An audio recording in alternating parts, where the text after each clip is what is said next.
So today I'm going to talk about a story time, hopefully a series of story time. So this is story time with Sonali, and today I'm going to talk about my journey to getting a PhD and how come a girl like me is a doctor.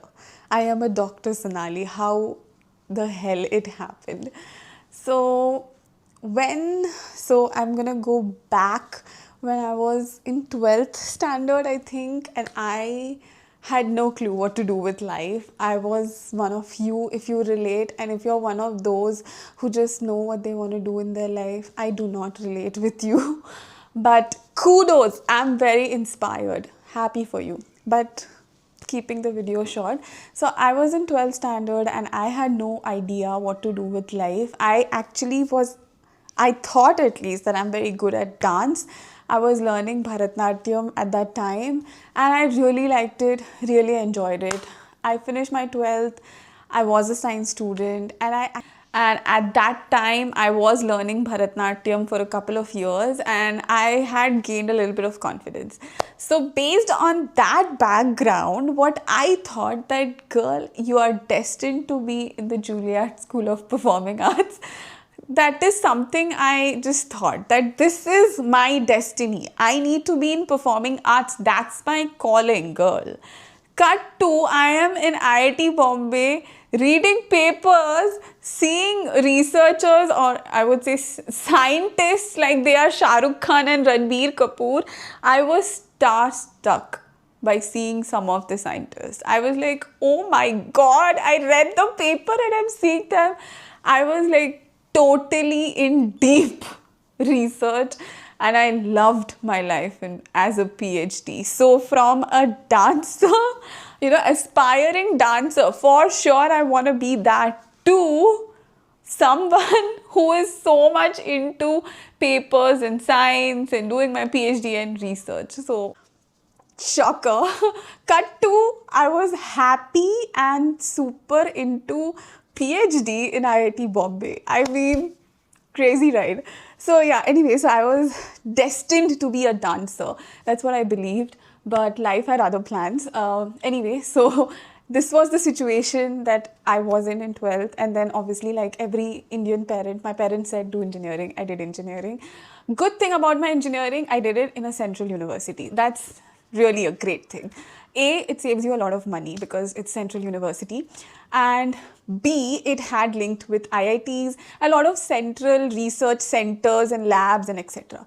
So the master's thesis that I was going to do, they gave us an opportunity that, hey, you can do it in any of the IITs or in a central research labs, all that stuff. So basically my friends convinced me that I should do it in an IIT, and thus I landed in IIT Bombay. So happy for my friends. Actually, my friends have always been padaku. I am the least padaku. Ironically, I have a PhD, but so do three of my friends. So, they peer pressured me into becoming. I'm joking. So I went to IIT Bombay for my master's thesis. Oh my god, I loved the experience of that place, the institute. It's amazing. The way the people I met, the professors I met, they treated me with so much respect. They asked me, what do I think on a presentation? That was the shocking thing when I was just, 20 years old. I thought nobody asks me for this. But it opened so many doors for me. That place was amazing. I got so much exposure. I cannot thank enough my supervisors and so many. There was like a million people. Okay, not million people, but there were a lot of people who helped me reach where I am today. If I have become even 1% or 0.1% successful, it's because of them. It's not just me. So I reached IIT Bombay and I was doing my master's thesis, and by then also, before I went there, I had no really interest in academia or studying. I was just doing it to get good marks. That was my thing. And then when I was in IIT, it changed everything. Like, I got so interested in research. I got so interested in proving things, in making things, in testing and finding out the right or the wrong answer. It changed everything for me. So that was my master's thesis experience. It was very nice. The papers I was reading, I was suddenly into reading papers. I loved reading research papers. It was crazy. And I used to read a lot of papers. And then there was a workshop which was held in October. And in that 1 year that I was there, and the people I was reading review papers on came to the workshop. I was like starstruck. It was like, for me, it is as good as seeing Shah Rukh Khan in my conference room. And I'm like, what? You? Oh my God, I can talk to you. Oh my God, I was blown. And that was my first year. I had a blast. With my work, with my lifestyle in general, IIT Bombay has a lot of like mood indigo and those kind of things also. It is located in the prime, I would say. It's located in Powai, so very much in the city, and it's in Bombay, so you obviously have a lot to do. Then, although I didn't leave the campus much, I was very happy to be doing research and exploring new things.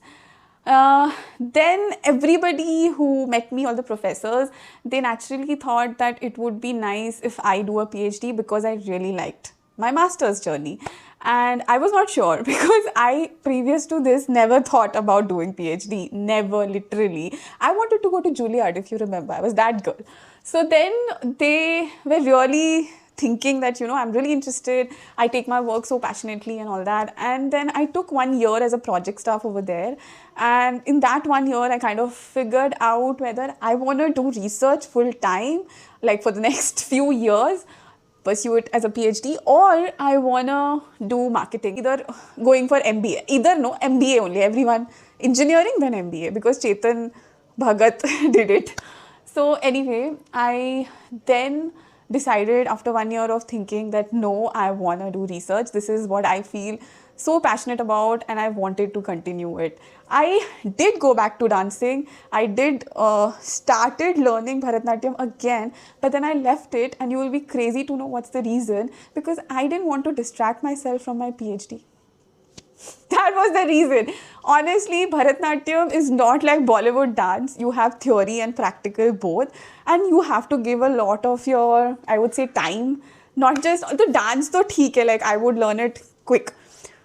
I would say so proudly, but I would learn it. That is interesting. But the theory, you really have to know a lot of theory and you have to do preparations. And I didn't want to distract myself. I was like, no, I don't have time for this. I can't do this. So I left it myself by my choice. And that was the time I realized I probably like reading papers more than dance now. I have changed. So yeah, that's it. Then I did my PhD. It was amazing. I did my PhD in the solar sector, specifically solar reliability sector. I was under amazing group of professors who really gave me a lot of opportunities, exposure, pushed me, motivated me, gave so many feedback. Amazing people, really. All my peers were also amazing. They helped me, pushed me, motivated me, laughed with me, and also cried sometimes. But it was a blast. The PhD journey was amazing. Hey, I mean, so proud of you, 17-year-old Sonali. You don't know what's coming, seriously, but you will enjoy it, and there are ups and downs, but it's gonna be an amazing ride. So yeah, that's my story of how I became Dr. Sonali Bhaduri.